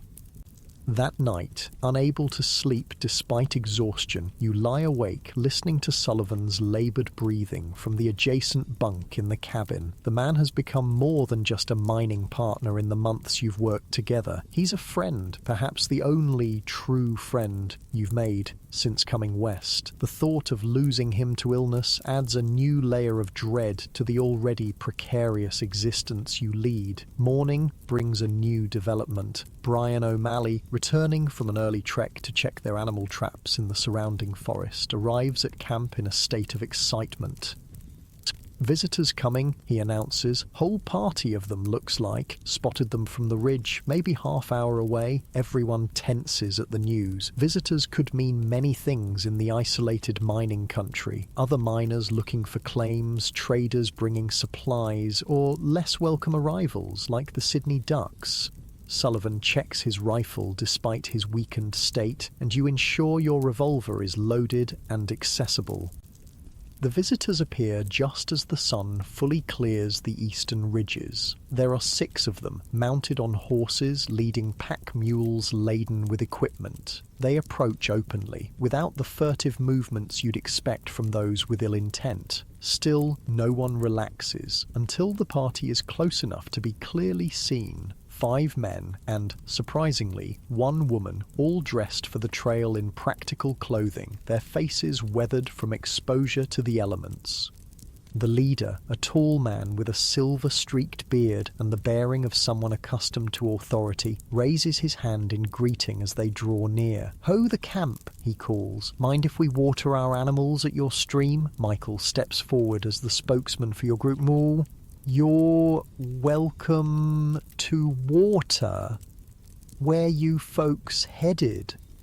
"Trinity Alps," the bearded man answers, dismounting with the fluid grace of an experienced rider. "Geological survey for the Western Mining Association. Name's Harker. Professor James Harker of Columbia College." He gestures to his companions. "My assistants and guides, and my daughter Eleanor, who serves as our expedition cartographer."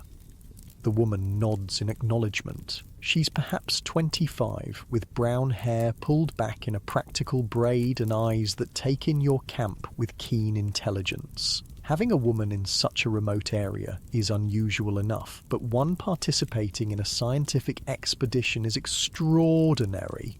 Your surprise must show on your face, for she smiles slightly, clearly accustomed to such reactions.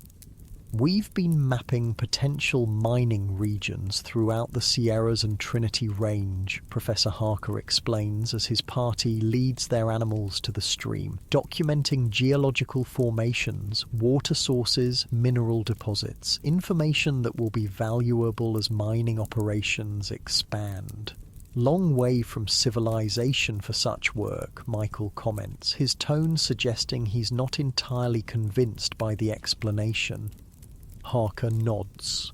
"Science often requires going where others haven't, but I assure you, our purpose is purely academic. We have no interest in claim jumping or interfering with established operations." The tension eases somewhat, though not entirely. Any strangers merit caution in the Gold Country, but the professor and his party seem genuine enough, and the opportunity for news and conversation with new faces is welcome after weeks of isolation. You invite them to share your midday meal, a pot of beans with salt pork. Hardly a feast, but hot food is always appreciated by travellers. As you eat, Professor Harker shares news from the outside world. California has indeed become a state, admitted to the Union as part of the Compromise of 1850. The political wrangling over whether it would be a free or slave state has been resolved in favour of freedom, though tensions between North and South continue to build.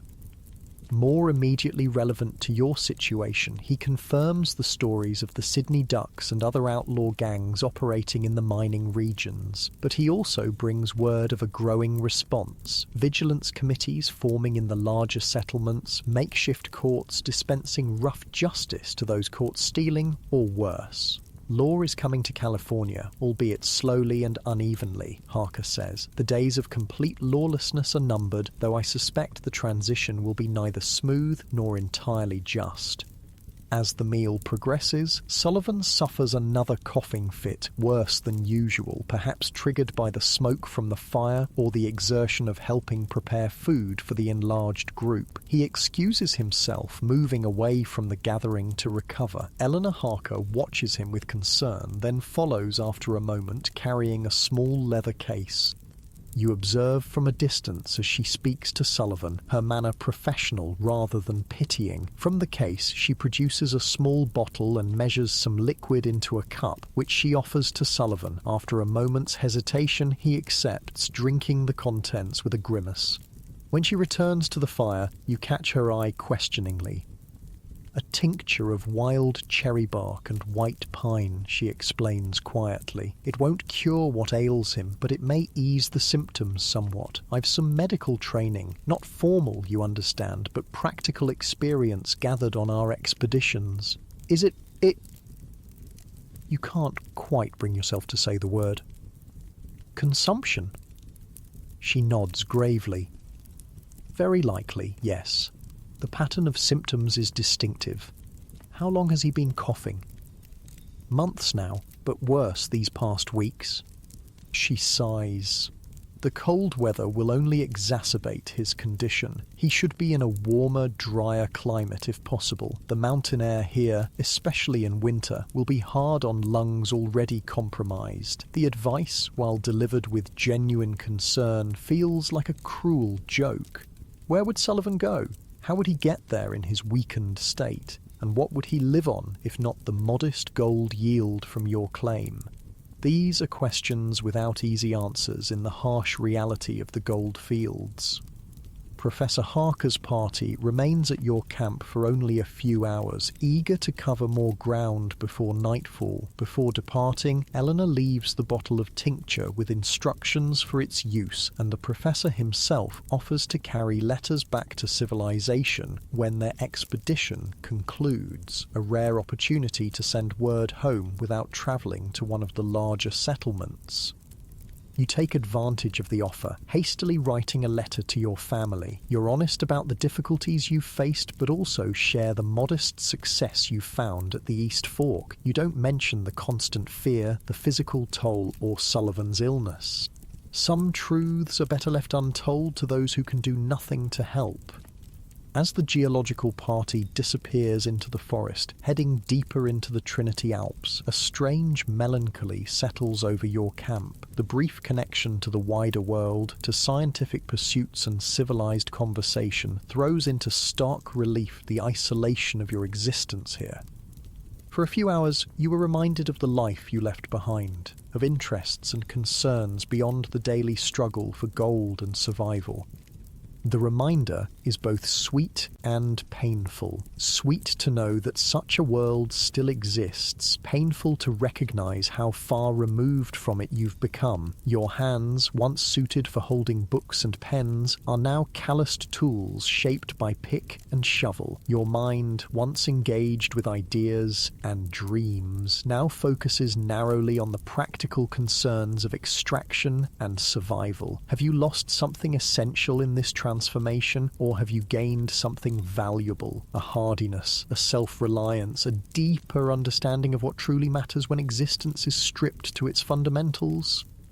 These questions have no simple answers, but they occupy your thoughts as you return to the endless work of the claim. The sluice needs attention, the cabin roof leaks in one corner, winter supplies must be laid in before the weather turns truly harsh. The immediate demands of survival leave little room for philosophical reflection. November arrives with the first snow, a light dusting that melts by midday but serves as a warning of what's to come. The decision to winter at the claim, rather than seeking more comfortable quarters in Weaverville or one of the larger settlements downriver, was made weeks ago when Sullivan's condition made travel increasingly difficult. Now you all must prepare for the challenges of mining through the cold months. The work becomes more difficult as temperatures drop. The water of the East Fork burns like fire against skin, then numbs completely, making fine motor control nearly impossible. Ice forms on the sluice overnight, requiring precious time each morning to thaw before operations can begin. The shortened daylight hours mean less productive time, and storms can make work impossible for days at a stretch. But there are compensations. The gold yield actually improves as you dig deeper into deposits that have settled against bedrock over countless years. One particularly good day in mid-November produces more gold than any previous week, a pocket of flakes and small nuggets that elicits whoops of joy from everyone, even the increasingly frail Sullivan. The isolation grows more complete as winter tightens its grip. Trips to Weaverville become less frequent, reserved for absolute necessities when supplies run dangerously low. News from the outside world arrives sporadically, carried by the occasional traveller hardy or desperate enough to be on the trails in such weather. One such traveller brings word that the Sydney Ducks have been driven from the Trinity River region, their leader hanged by a vigilance committee after a particularly brutal robbery left 3 miners dead. The news brings relief, removing one source of worry from your already challenging existence. But nature provides dangers enough to replace the human threat. A storm in early December dumps 3 feet of snow in 2 days, the temperature plummeting to levels that make any work outside the cabin potentially deadly. For nearly a week, you're confined to the small space. Tension building as 4 grown men accustomed to constant physical activity find themselves with nothing to do but play cards, mend equipment, and try not to get on each other's nerves. Sullivan's health continues its decline, despite Eleanor Harker's tincture, which ran out weeks ago anyway. The enforced inactivity of the storm seems to accelerate his deterioration. He coughs almost constantly now, each spasm racking his thin frame, blood frequently staining his handkerchief. His appetite dwindles to almost nothing, and fever flushes his cheeks even as he shivers under every available blanket. You take on the role of his primary caretaker, helping him to eat the broth and softened bread that's all he can manage, supporting him on the increasingly difficult trips outside to relieve himself, sitting beside him through the night when the coughing prevents any sleep. The O'Malley brothers help as they can, but an unspoken understanding has developed. Sullivan is your responsibility, your friend, your burden to bear. One night, during a rare quiet moment when his coughing has subsided enough for him to speak, Sullivan gestures weakly for you to come closer to his bunk. "Need to ask something of you," he says, his voice a raspy whisper. You lean in, your ear close to his mouth to catch the faint words. "My gold," he continues. "When I'm gone, want you to send it to my sisters in Boston." He presses a scrap of paper into your hand. An address, written in shaky letters. "Tell them I was thinking of them. Tell them I found what I was looking for out here." The request knifes through you. It's the first time Sullivan has openly acknowledged what you've all known for weeks, that he's dying, that his time is measured in days rather than weeks or months, and the final part of his request feels like a lie. What has Sullivan found here but hardship, illness, and now death far from home and family? But you nod, tucking the paper safely away. "I'll make sure they get it, every last flake, and I'll tell them you were brave out here, that you never gave up." A ghost of a smile touches Sullivan's cracked lips. That much is true, at least. His eyes drift closed, exhaustion claiming him once more. You sit beside him as he sleeps, watching the laboured rise and fall of his chest, listening to the rattle that accompanies each breath. Outside, snow falls silently, adding another layer to the white blanket that covers the world. The cabin is warm enough, the fire well stoked, but a chill settles in your bones that has nothing to do with the winter night. Is this what the gold rush comes to for so many? Not wealth and triumph, but illness and death in a rough cabin far from home. The stories that drew thousands west spoke only of opportunity and adventure, of fortunes waiting to be plucked from the ground. They said nothing of the cost, the broken bodies, the ruined health, the lives cut short by accident or disease.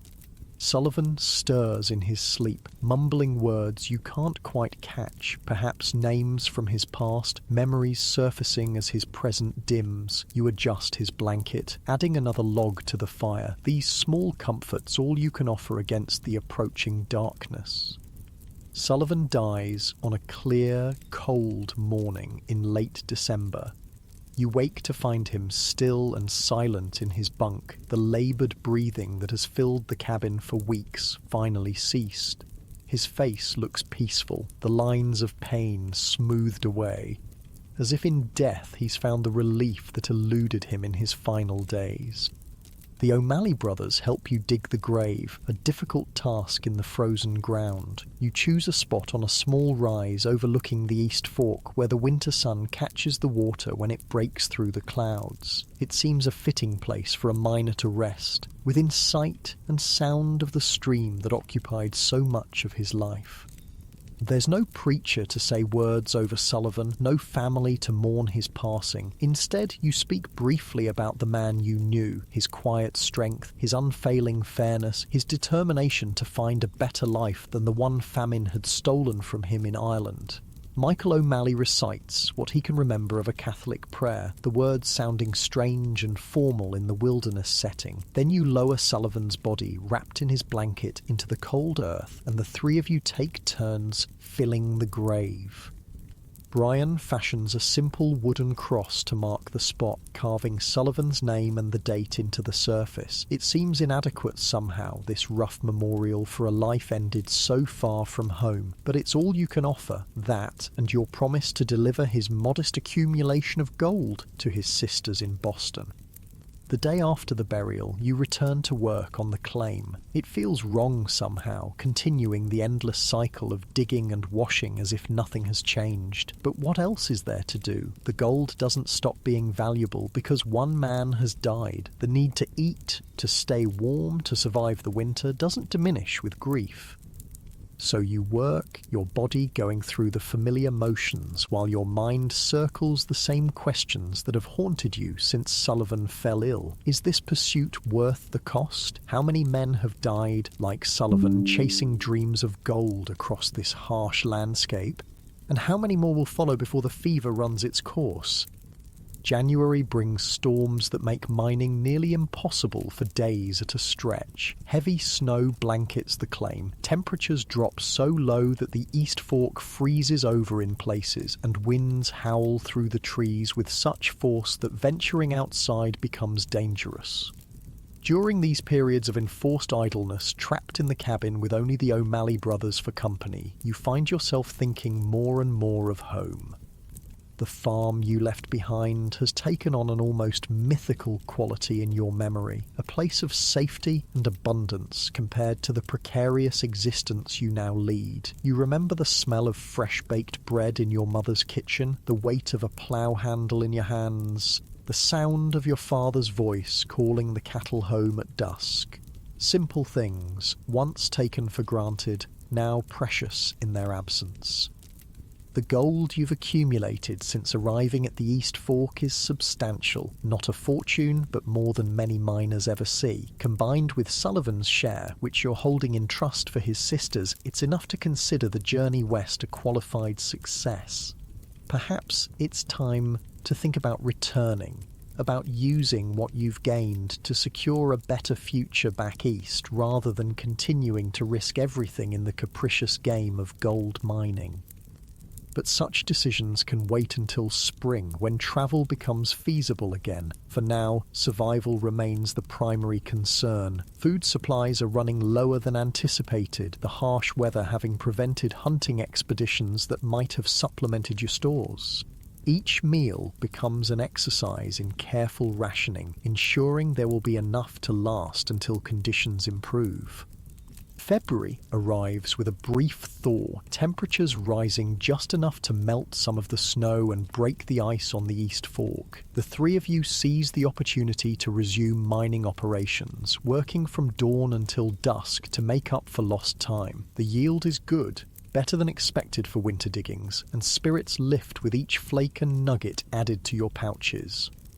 The improved weather also allows a trip to Weaverville for desperately needed supplies. You volunteer for the journey, eager for a change of scene after weeks confined to the cabin and claim. The trail is muddy and treacherous in places where melting snow has saturated the ground, but Murphy, who has survived the winter with his customary grumpy resilience, picks his way carefully, bearing both you and the supplies on his sturdy back.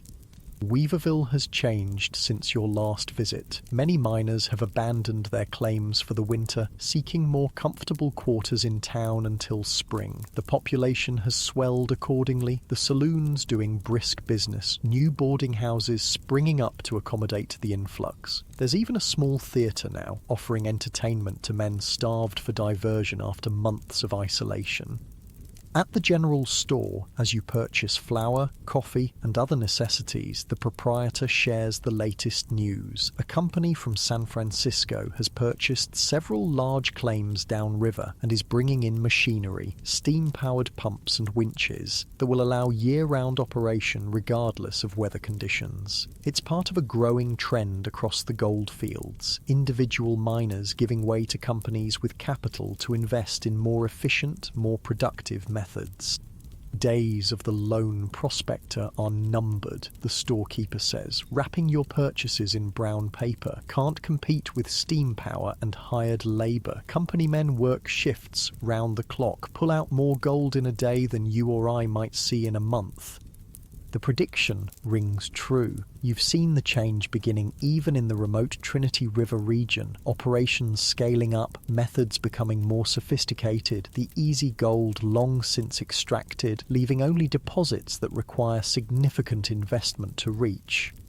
The romantic image of the independent miner, pan in hand, discovering a fortune in some untouched stream, belongs increasingly to the past. What does this mean for your own future in the gold fields? The question occupies your thoughts on the return journey to the claim. If commercial operations are indeed the future of gold mining in California, where does that leave men like you and the O'Malley brothers? Become hired hands for these companies, trading independence for regular wages. Move on to more remote regions where corporations haven't yet established themselves. Or take whatever gold you've managed to accumulate and seek opportunity elsewhere.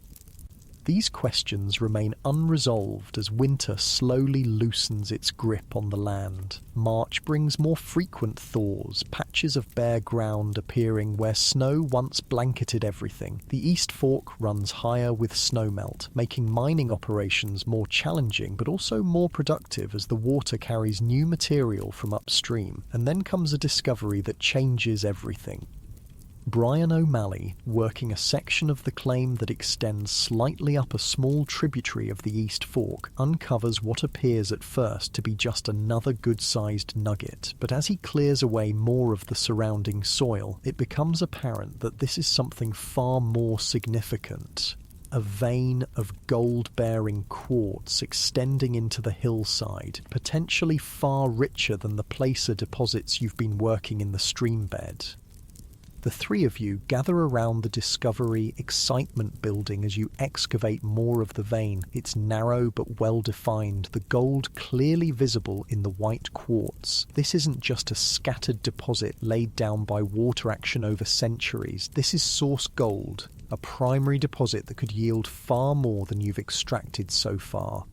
But developing such a find requires resources beyond what you currently possess. Quartz mining means tunneling into the hillside, shoring up the excavation to prevent collapse, crushing the ore to extract the gold. It means tools you don't have, expertise you haven't acquired, capital you can't access as individual miners. That evening, gathered around the fire in the cabin, you discuss options. Michael O'Malley, always the most practical of your group, lays out the situation bluntly. "We've three choices as I see it," he says, ticking them off on his fingers. "First, we keep working the placer claim and ignore the vein. Seems foolish given what it might yield. Second, we try to develop it ourselves with what little we have, likely to get us killed in a tunnel collapse. Or third, we find partners with the capital and knowledge to do it properly." Partners meaning a company, Brian adds, his tone making clear his distaste for the idea. Like many independent miners, he values the freedom of answering to no one but himself. A company, Michael confirms, but we'd negotiate terms, maintain ownership interest in the claim, share in the profits beyond mere wages. It's a pivotal moment, you realise. The decision you make now will determine not just the immediate future of your mining venture, but potentially your entire trajectory in California. Do you cling to the independence that brought you west, even if it means leaving the richest prize untapped, or do you adapt to the changing reality of gold mining, embracing the shift toward more organised, more industrial methods?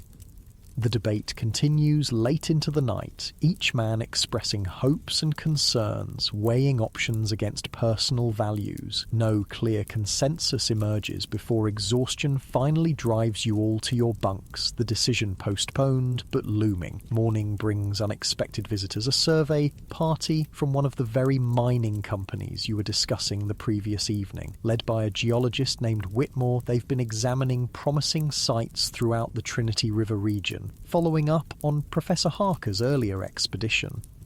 The coincidence seems almost too perfect, raising suspicions among all of you that these company men somehow learned of your discovery, but Whitmore insists it's merely fortunate timing. They've been working their way systematically through the area based on geological indicators, with no prior knowledge of your specific find.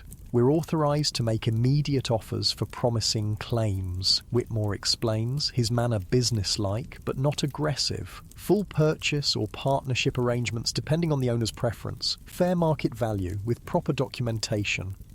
The offer he presents, after examining your quartz vein, exceeds anything you might have expected. The company, Trinity Mining Associates, proposes a partnership rather than outright purchase. They'll provide the equipment and expertise to develop the quartz vein properly, while you and the O'Malleys retain a 20% ownership interest in the operation and the option to work as salaried employees if you choose. It's a generous proposal, recognising both the value of your discovery and the reality that you lack the resources to exploit it fully on your own. Still, you request time to consider, unwilling to make such a momentous decision without careful thought. Whitmore agrees to return in 3 days for your answer, leaving a written offer detailing the terms. Those 3 days are filled with intense discussion among your small group. Michael favours accepting the offer, seeing it as the best way to maximise the value of your claim while minimising risk. Brian remains reluctant, valuing independence over potential profit.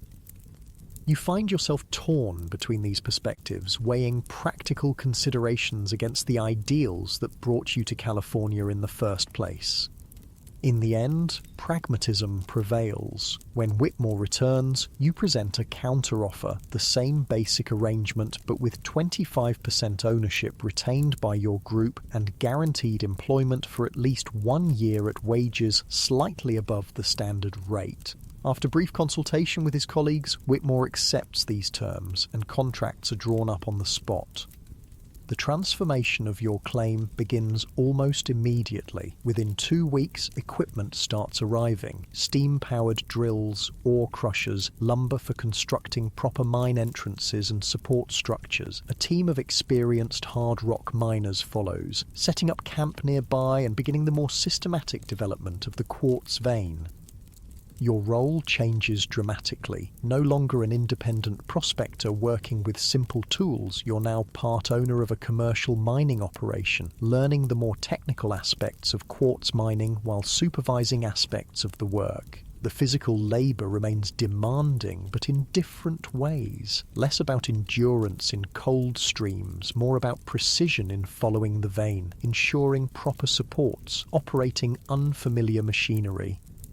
The O'Malley brothers adapt differently to this new reality. Michael embraces the change, quickly learning the business side of mining operations and becoming an effective liaison between the company managers and the workers. Brian chafes under the more structured environment, eventually selling his ownership share to the company and heading north to try his luck in the newly rumoured gold fields of British Columbia, still seeking the independence that first drew him west. By late spring of 1851, the operation at what is now officially called the Sullivan Mine, your suggestion honouring your departed friend, is producing impressive amounts of gold. Your share of the profits far exceeds what you earned as an independent placer miner, accumulating rapidly in a proper bank account in Weaverville rather than as dust and nuggets in a leather pouch. But something has been lost in this transition, a connection to the land and the direct fruits of your labour that gave meaning to the hardships of independent mining. The romance of the gold rush, flawed and often illusory as it was, has given way to the more prosaic reality of industrial extraction. Gold is still being found, but the finding itself has become a business rather than an adventure. In June, you make the decision to honour your promise to Sullivan. Taking a leave from the mining operation, you travel first to Sacramento and then by steamer to San Francisco, carrying Sullivan's gold, now converted to proper currency, to arrange for its transmission to his sisters in Boston. The journey provides your first real exposure to the changes sweeping California in the wake of the gold rush.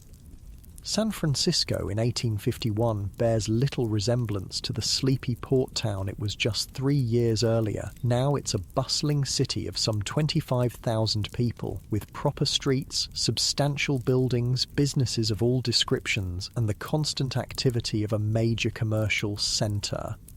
Ships from around the world crowd the harbour, bringing goods and more fortune seekers, despite the decreasing odds of striking it rich in the increasingly organised gold fields.